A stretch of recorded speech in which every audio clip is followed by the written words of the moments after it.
This is eCoffee with Experts, where marketers and founders share what's actually working in SEO, AI, and digital growth. Grab your coffee and fuel your mind as we chat with top minds about their wins, struggles, and lessons you won't find in a blog post. Brought to you by Digital Web Solutions, we bring real talk to help you grow your business, one episode at a time. Let's get started. Jake Tlapek, welcome to eCoffee with Experts. Hey, what's up? What is up? I'm super stoked to be here, man. Yeah, I'm stoked to have you. Like, you are a unique guest who's had both the entrepreneurial route with building your agency, the wizard marketing, then transitioning into a growth position, like a chief growth officer at a larger agency. You've had the acquisition experience. But before we dive into all of that, I want to hear your take right now. There's a lot of people who are understanding that marketing is getting both easier and harder in terms of competition, just because the barrier to entry is lowering and AI is making things much more accessible. And so we have this idea that I can build my own marketing company with my personal brand. And you are very well positioned to talk about that. In 2026, what's your take on building a personal brand in order to scale a marketing agency? I think it's, if not the number one marketing option available to you, in the top three. Content, and specifically like human-centric content. I'm not talking like faceless channels or anything like that. I'm talking specifically a person. And when you take a brand and you tie that to the person, it's actually kind of a cheat code. Like, it's a shortcut. Because when you build a brand, you actually want your brand to have human qualities and tendencies. And so if you don't actually know how to build a brand, being a person that is the brand is kind of a hack, right? Yeah. So I think it's a lot more accessible to people than trying to like say, oh, what does our brand stand for? How does our brand voice sound? What would they say in this situation? It's like, what would you say? What would you do? How would you be? Oh, that is the brand. Yeah, I love that. I mean, I look at all the influencers, like I don't want to say the OGs, but OGs for me, let's say, like Gary Vaynerchuk, right? But then we have some of the newer players on the scene in terms of personal brand, like Alex Hormozi. Russell Brunson's in there somewhere, where kind of ClickFunnels is Russell Brunson, acquisition.com is Alex Hormozi, VaynerMedia or whatever obviously is Gary Vaynerchuk. Neil Patel, yes, with NP Digital. Exactly, to your point. I mean, we're seeing a couple other ones. Do I have to have like a personality to create social media content, or like, what do I do? What do I talk about? How do you find topics to talk about? Ooh, that's a really good question. I'm gonna throw some shade for a second. I'm pretty sure you don't have to have personality, or else Neil Patel wouldn't be Neil Patel. Ooh. I love you, Neil. I worked with Neil, by the way. And his emails are hilarious. Internal emails were hilarious, and it just accentuates exactly what you said. But that being said, when it comes to kind of like, where is that line between am I good enough to be a founder-led brand or a personality-led brand or not? I think the answer just comes down to, do you want to be? Because at the end of the day, there are very, very, very few people in this world that are truly not socially capable. Everyone has friends of some kind. That's what you're doing when you do a founder or personality-led brand, is that you're not selling. It's not an effort of moving revenue needles or saying the thing the market needs to say at that time. It's more about, am I showing up? And I actually dislike the word authentic in general, but it's kind of true. Am I a person that would have a friend? And I have found over the years of doing this, because I've been doing TikTok for 5 years now, that I have more people that are friend fans of the brand than people who are like, I just need your information. Give me the next data point. Yeah. And I'm not saying anything that other creators aren't saying. Like, I'm not unique in the data. I'm unique in me, right? Like, you get on this call, like we had before we started the podcast, you asked me, what lights am I using for the green glow, right? And I've got the Star Wars posters. I'm wearing a Star Wars shirt at the moment. Like, you get an instant vibe of if I was at a bar, would we chat, Yeah. And I think that if you have real friends, you can have internet friends too. Interesting. Yeah, it's an interesting parallel to make. Like how would I be perceived in person? I was listening to a podcast where he was talking about interviewing, for example, Jimmy Carr, the comedian, and he says, Jimmy Carr, super smart guy, very funny, and maybe there's a correlation, obviously. But he was saying, Jimmy Carr off camera or off the stage is just less Jimmy than he is on stage. He's the same Jimmy, but he's just accentuated, when he has a camera or when he has a microphone in his hand. Is that kind of the same thing that you're saying? Because I would imagine the friendships that you have in person, yes, you talk about work or whatever. There's a lot of other things you talk about, but I would imagine a lot of it kind of revolves around like psychology, humor, valuable conversation that move your life forward. I mean, how do you think about that, I suppose. Yeah. Yeah, no, it's a very valid question. And I joke all the time with my wife and with my coworkers that like there is Jake, like we're hanging out, there's Jake. And then there's the wizard, right? Because that's my persona is Hmm. I'm the wizard of marketing, right? And the wizard isn't not Jake, right? Hmm. Is definitely Jake, but it's a multiplied version. I take all of the aspects of me that are already big and I just make Hmm. them just a little bit bigger than you would get on the street. I think one thing that's really always stuck out to me is there are very, very few things that I would say in person that I wouldn't say on camera. And I Interesting. think there's some value in that I do lives all the time on TikTok Hmm. and people ask me personal questions and there is no hesitation from unless it's, really intimate, right? Yeah. But like there's no hesitation. Oh, yeah, absolutely. I drive a crappy Elantra. Like whatever. It's just a data point, but it's a data point that means something to people. Yeah. Yeah.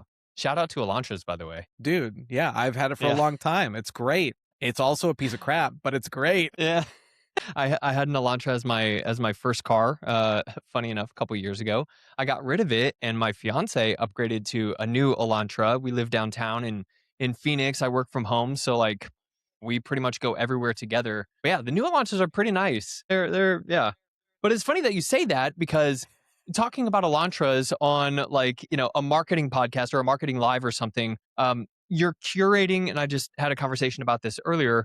The audience that you have, you built this brick by brick, you built it word by word. I can imagine someone who's an entrepreneur and looking to scale their business might look at that and say, well, my personality, yes, is let's say 75% marketing and business, but the other 25%, like I don't want my audience to be diluted if the purpose behind my brand is to scale my business and sell my services. Oh, I What? totally understand that.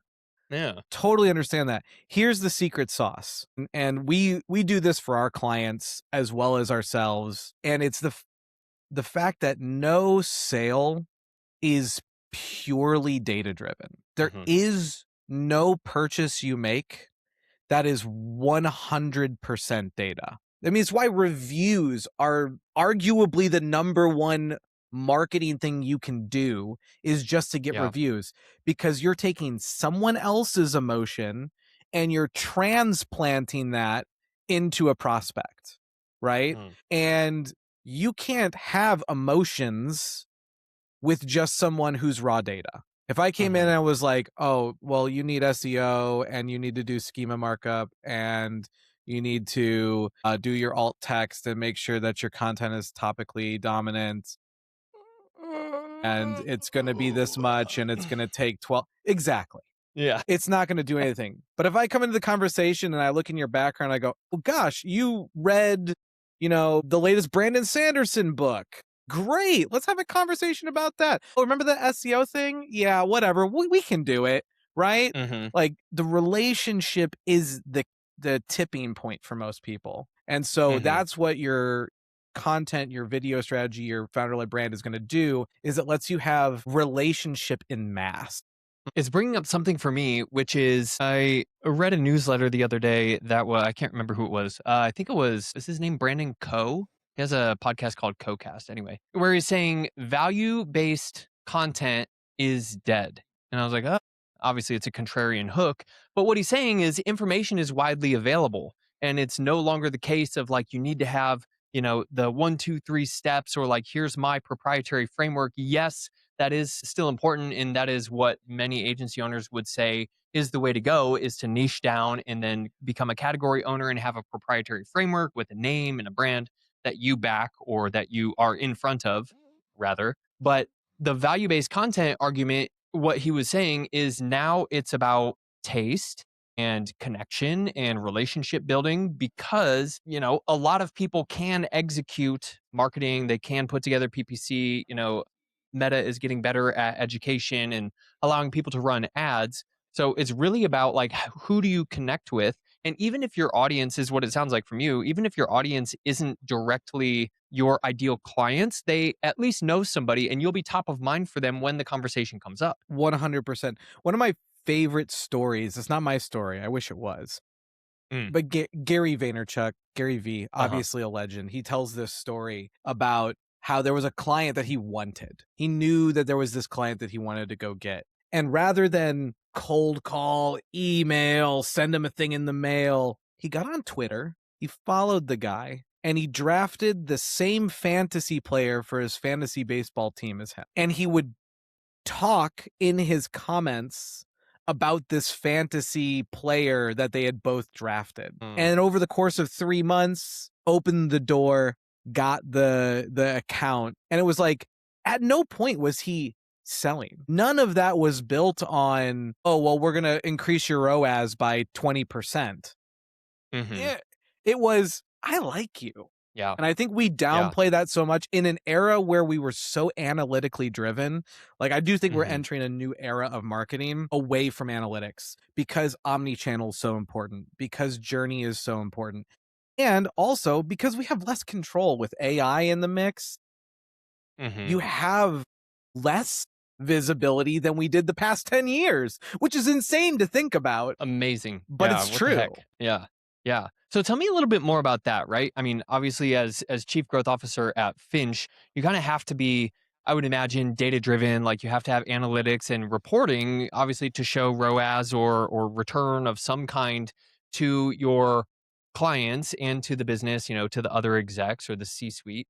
How do you, I'm trying to understand, like, if I am building a personal brand, how do I quantify those metrics? How do I quantify the investment of my time or my effort, or strategies that aren't just, impressions, traffic, CTR? How do you quantify that in an age of relationship building marketing? I think there's kind of two directions you can go with this. One, you can try to force the metrics, right? You can get something like a multi-touch attribution solution, and you can start dragging out data points 10 steps deeper than we ever have, right? That's one option. The other option, and I think this is the more interesting one, and this isn't going to work for every business, but I really think that there is a vibe analytic.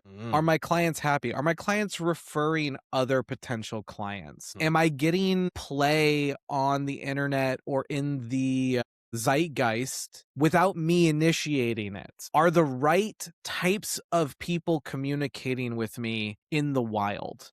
These are things that it's like, is there a metric there? Sure. Is it easily trackable?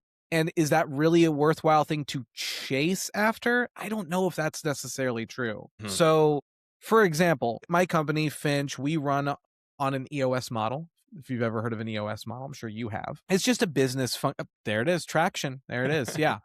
It's a great and simple business operating model. My rock, which is the big goal that you have for a quarter, is simply to produce 220 pieces of content. I don't have an impressions, I don't have a likes, I don't have a follows, I don't have a revenue goal. My goal is to be in so many places that all those other metrics, we can just look at them and go, hell yeah. Because I think the longer you look at analytics as a driving factor of what you do versus analytics as the proof of what you're doing is good, that's the transition we need to start making. Quick question. Where did the 240 pieces of content number come from? Great question. It was a combination of social media saturation. So it's 2 pieces of content a day.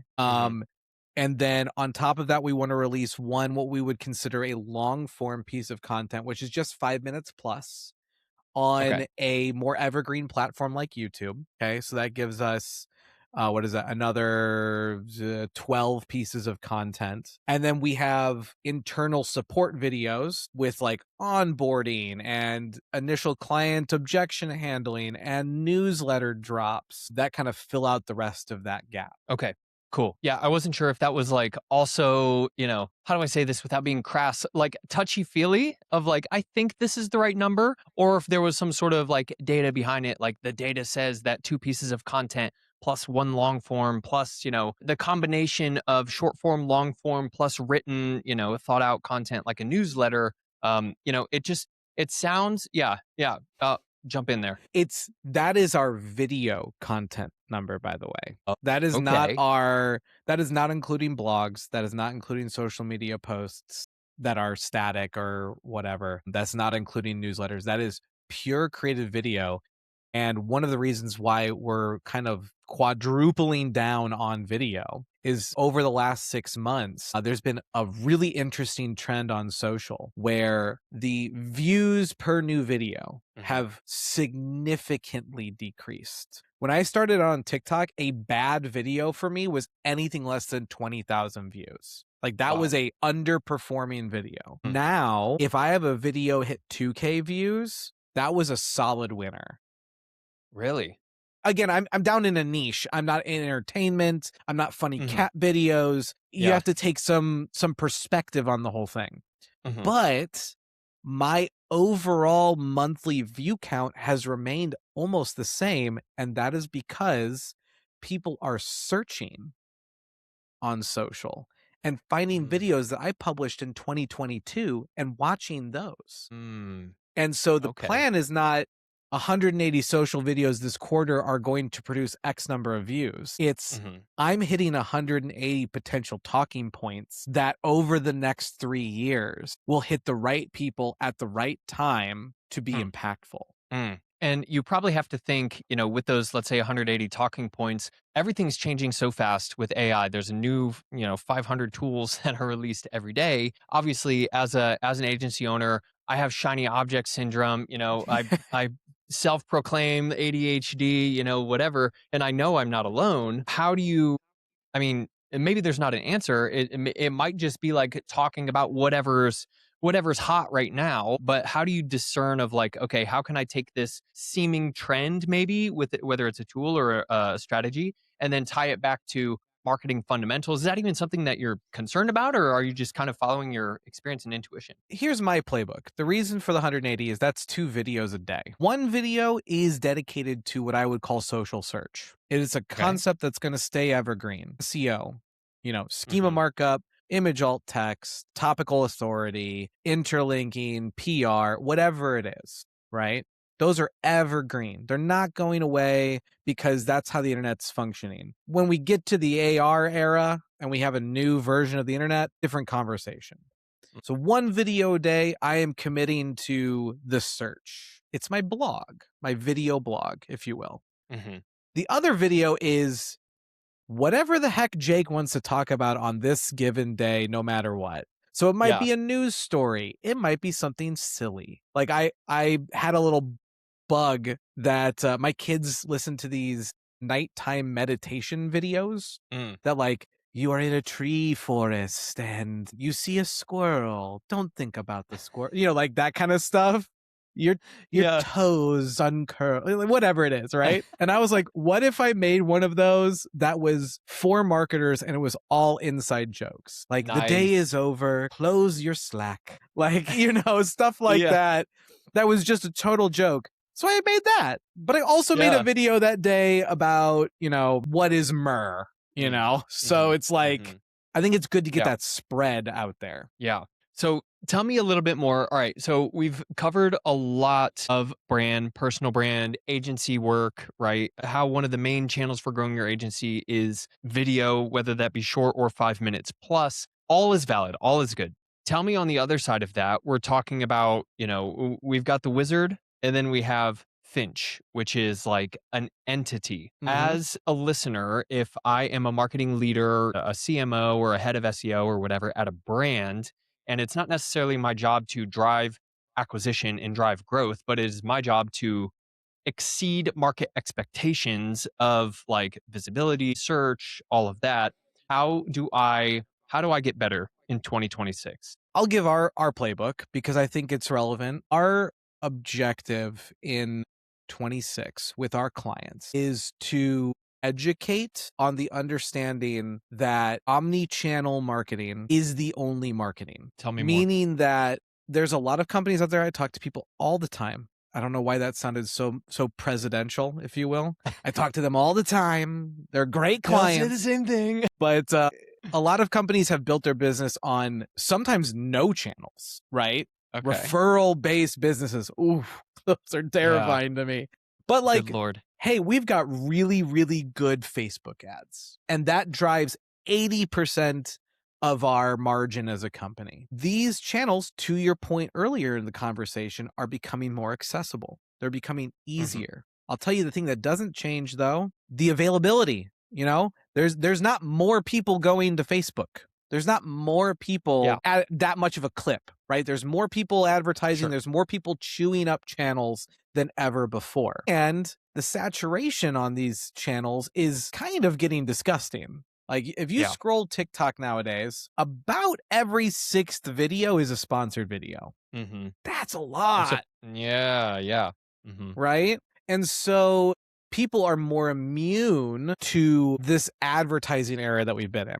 And so the way to reach them is not through timing anymore. That's what analytics is really good at, is that it helps you time when to do something, but instead building towards, and we've talked about touch points as marketers for decades. Touch points kind of took a back seat to analytics. That's coming back because if people see an ad, great, you're in the zeitgeist, top of funnel, we're in your mind, you know about us. Can't buy something I don't know about.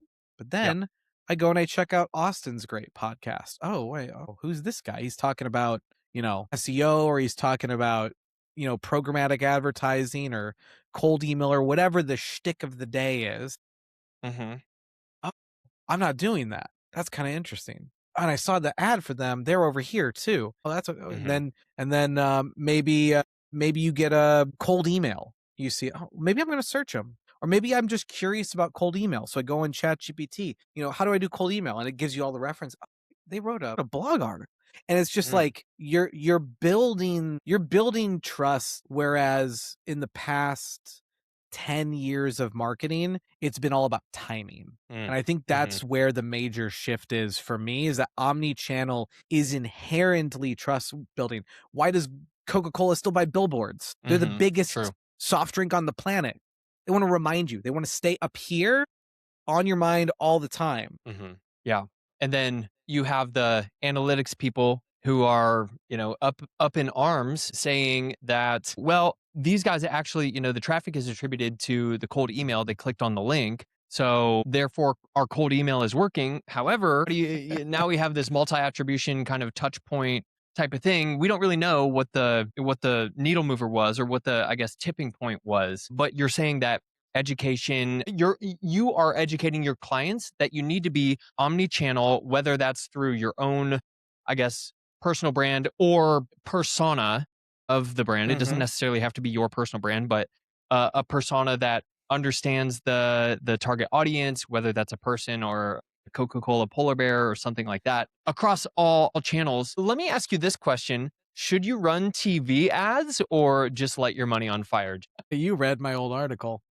It's on your LinkedIn. So thanks, LinkedIn. So that article was specifically written for traditional cable advertising, which has functionally no targeting, right? The targeting is, what show are they watching? Do I think that the people who watch the show buy Mentos? Run a Mentos ad, right? So when it comes to that traditional cable style, I would say, no, definitely do not do that. That being said, our largest division in our business is programmatic advertising, or DSP. And so when you kind of look at this direction of omni-channel and multiple touch points, our DSP offering is very interesting in that, because we can do in one campaign display banner ads, connected TV, out of home. You're walking past a bus stop and there's a digital sign. I can get you there. Hulu, or not Hulu, Spotify and Pandora audio ads. It's not about the channel it's on. It's about reaching the person and having the touch point.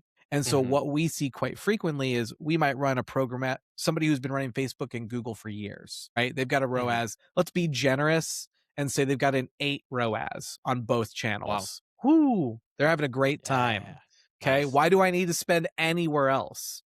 We come in, we do a 90-day, proof of concept on DSP, and we give them the DSP numbers and they go, you hit a 1.2 on DSP. Look at my other channels. They're way better. And we go, wait, hold on. Look at the performance on your other channels. And they go back and they look, and their Facebook's now at 13. Their Google's at 15. Because we primed the pump over on the left so that the thing on the right could take them across the finish line. That's SEO too, in a nutshell now. SEO is no longer top of funnel. Unless you really have a dominant AI strategy, your top of funnel from SEO is garbage. It is consideration and transaction steps in that funnel that's going to come into play. And that anyone who's running SEO should equally be freaking out, because all the metrics we used to report on in SEO are all those top of funnel entry points. And those are going away. Like, I know that you have an SEO agency. Clicks and impressions have gone through the floor over the last 12 months. But conversions have stayed oddly the same. Revenue has stayed oddly the same, even though I have 30% less clicks to my website. Interesting. Maybe those clicks didn't mean anything, or they were just a touch point, right? They help the whole ecosystem. So zooming back out, looking at omnichannel, if you really want to have the analytics and you have a board that's like up you to get those, like multi-touch attribution software is a great backup. But in 2026 and beyond, it is MER, marketing efficiency ratio, full stop. Marketing efficiency ratio.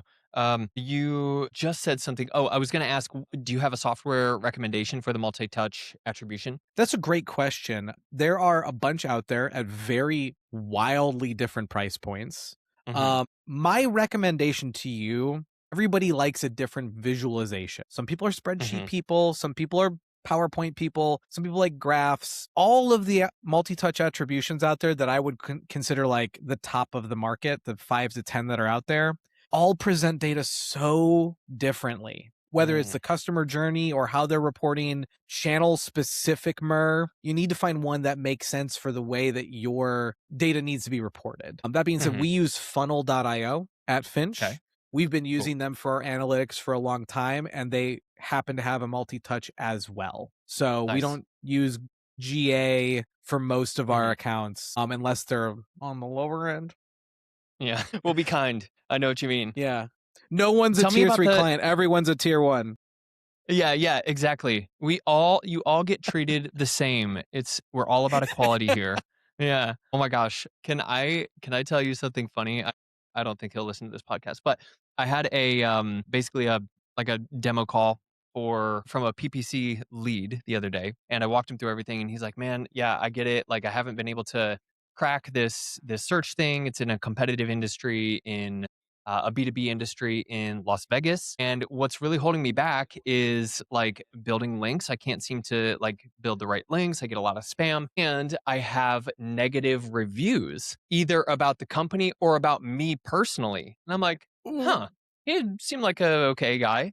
About me personally, I was like, oh, that sucks. And then I sent him a follow-up email after the demo, right? Fathom sends the notes, the minutes of the meeting. And then I obviously have a template. It's not automated. I literally have it on my Apple Notes, but I copy it and I paste it in because we talk about the same thing on demos all the time. I create a new spreadsheet for his order form and whatever. And his response to that was like, I don't want to be jammed through some sales funnel. It's very clear that this is a copy paste template. Like, how dare you, basically? And I was like, dude. And then we had a follow-up meeting today and he didn't show up. Like, I was very kind about it. And I was like, you caught me. You know what? I do a lot of these meetings and we talk about the same thing. And so it does save me a lot of time. But if there was something else you were expecting, please let me know.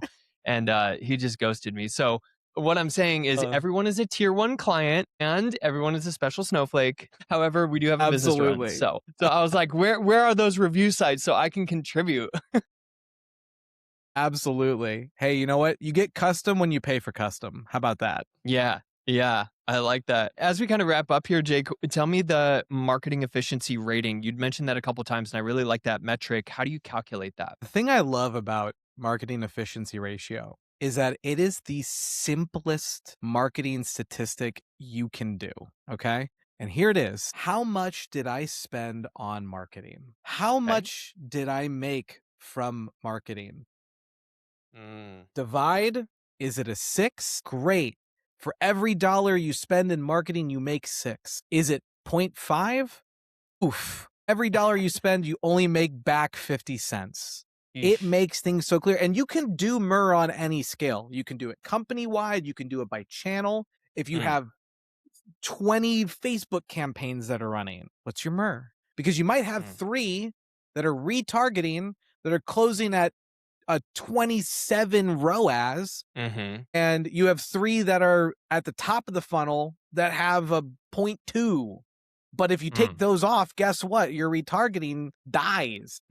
But if you show that to somebody who doesn't know what they're talking about, like a boss or a board, and they go, well, what's with well, these ones make us no money. Get rid of the... No, hold up. Yeah. I can't make sausage without putting meat in the grinder. Like, or that little thin layer of casing around the sausage. Exactly. Right? You never know. Everything is important. And so you have to be holistic. We have to be more holistic. I like that. MER. Yeah, that's the first time it's been mentioned on this podcast. Thanks for that. So it's just a holistic measurement. Now, when you say, look at how much you spend on marketing, basically across all channels, across all campaigns, how much do you make in terms of revenue, profitability? I would imagine it's revenue because then am I missing something there? Is that what that is? Slice it the way that makes sense for your company. Okay. Like if you want to take it as net revenue, great. If you want to take it as gross, great. Just be consistent. Yeah. And then a final question here, maybe not final question, but let's just say it is for right now. When you're talking about how much do you spend on marketing as an overall, I mean, we're in the end of January. People are still putting their 2026 budgets together. As an agency compared to a brand, how much of the total profit, net profit or revenue, or how do you calculate how much gets spent on marketing your own agency? And when you're working with brand clients, what do they typically have set aside for marketing? Wow. That's a very tough question to answer that I will do my best at. I believe you. There are 2 answers. They are both right and they are both wrong. Okay. Perfect. The first answer is spend what you're comfortable with. Okay. When it comes to marketing, it is actually beneficial to have a gambler's mentality, meaning that the moment you put the bet out, all of that money is gone. You have 0. It is just adios. And then you get money back because you made the right gamble. Okay. And so whatever you're comfortable losing is the right number for your marketing. That's one answer. Okay. Second answer is if you legitimately want to grow your business, you want to spend as much capital as you possibly can at any given point in time. For example, within my agency, we are in a heavy growth year. Our goal is to triple our top line this year.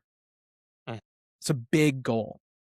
Yeah. Because our top line right now is not a tiny number. It's not a huge number. It's not a tiny number. We are planning, after everyone's paid, business itself probably won't net much cash this year. That's okay. Because next year, when we ease off that gas, now we have triple the top line and we get to just bank all that. The work is done. So both of those answers are right. Both those answers is wrong. It's what phase of company are you in? How much you're willing to gamble? Obviously, do the research to make sure it's not a dumb gamble. Don't put all the chips on 00. Like that's not where that's not what we're trying to do. Play black or red. But it's a mentality, not necessarily a revenue question. Yeah, I like that because, and Hormozy kind of talks about this in an adjacent way when it comes to like content quality versus quantity, and it kind of sounds like we're almost talking about the same thing. Like right now, we're focused, let's say for Finch, we're focused on quantity, aka clients or average order value or monthly recurring revenue. We're trying to boost that in quantity as much as we can, so that the following year we can focus on the quality of our delivery process. We can install new systems, we can become more efficient using AI tools. But right now, everything is oriented toward the direction of that big rock for the year, which is to increase top line, knowing that we can always carve more out in the back end on the delivery. But I guess what I'm trying to get at is with all the AI tools, it's really easy to fall into the over optimization trap of like, I need to make my agency as efficient as possible, when that is, you can only reduce your expenses by so far, but there's no limit to the upside. So that's kind of what, Absolutely. yeah, I think for a majority of the audience, they're probably erring on the side of over optimizing instead of erring on the side of more revenue with a thinner margin for a short period of time. Absolutely. I mean, we have an ICP, ideal client persona, that we want to hit. Our marketing is more broad than that this year. Mm. And then next year, when we do have that top line and we pull way back on the gas and we go, okay, we have a year of this. Where is our ICP actually living? Now Mm. our money is surgical and we can go a little bit further per lead, right? Our cost per acquisition might go from, you know, $1,500 this year Hmm. to $5,000 next year. Mm. Woo-wee, each one of those guys is a sweet treat, right? Yeah. So we're setting up a multi-level layers of dominoes over the next Hmm. several years.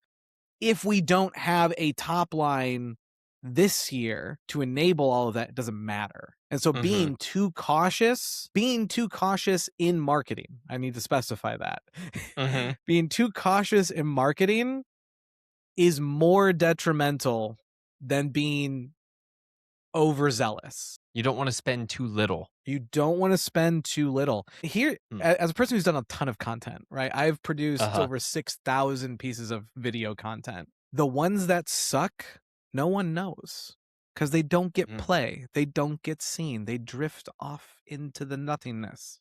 But the ones that crush last forever. And so Mm. the question you ask yourself is, if you were sitting at a slot machine and you could pull the slot machine with a 10% chance 3 times or a 1% chance 500 times, Mm. which one are you going to pull? Interesting. That's it. Yeah. Yeah. That's interesting. And the implicit understanding to execute a strategy such as you just described means that you have a 3, 5, 10 year vision, some sort. I mean, we can't predict 10 years in the future, but you have some sort of North Star, let's say. And Mhm. then, and by the way, we are wrapping up here. I know we have other stuff to do today, but it's such a fun conversation. You're such a great guest. How far out do you plan tactics versus? Yeah, I guess. I mean, obviously that's probably in traction, but maybe you can close us out with this. I'm gonna limit myself. Close us out with. Tell me about your planning strategy. To me, it's goals, strategy, tactics, right? Those are your levels. Goals, 1, 3, 5, 10 years. Those are your goals. Strategy lives quarterly. Tactics, weekly. Love it. Awesome. Jake Tlapek, where do we find more about you? Do we find you on TikTok, or what's the best place to engage with you as the wizard? And then how do we learn more about Finch? Most active on TikTok at The Wizard Marketing. Also, hit me up on LinkedIn. I love a good chat on LinkedIn. If you want to find out more about Finch, about what we do, or want to work with us, or just, tell us our brand is great or bad, either one is fine. Finch.com is going to be the best place. I will say, just as a preemptive note, if you are a YouTuber, give us a follow for this year. You're going to see a lot of really cool things coming out of that account on YouTube this year. Nice. I love it. And I will make a note that on LinkedIn, you are listed as Jacob. So, Yeah. Yeah. The name my grandmother uses. yeah, in the professional sphere. Very Absolutely. good. Well, Very Jacob. very Jacob. Which, by the Very. way, speaking I love on your LinkedIn banner. Obviously, it has the Finch logo and the color scheme. I could see myself in a like a my own library someday, having surroundings of this color scheme. So if nothing else, go check out the logo and the color scheme. I love the branding. So Jake Tlapek, thank you very much for being a guest Thank on you. eCoffee with Experts, and hopefully you and I will meet up soon, because we're like 30 minutes away from each other here in Arizona. Absolutely. It's going to happen. Yeah, yeah. Rock on, dude. Talk to you next time.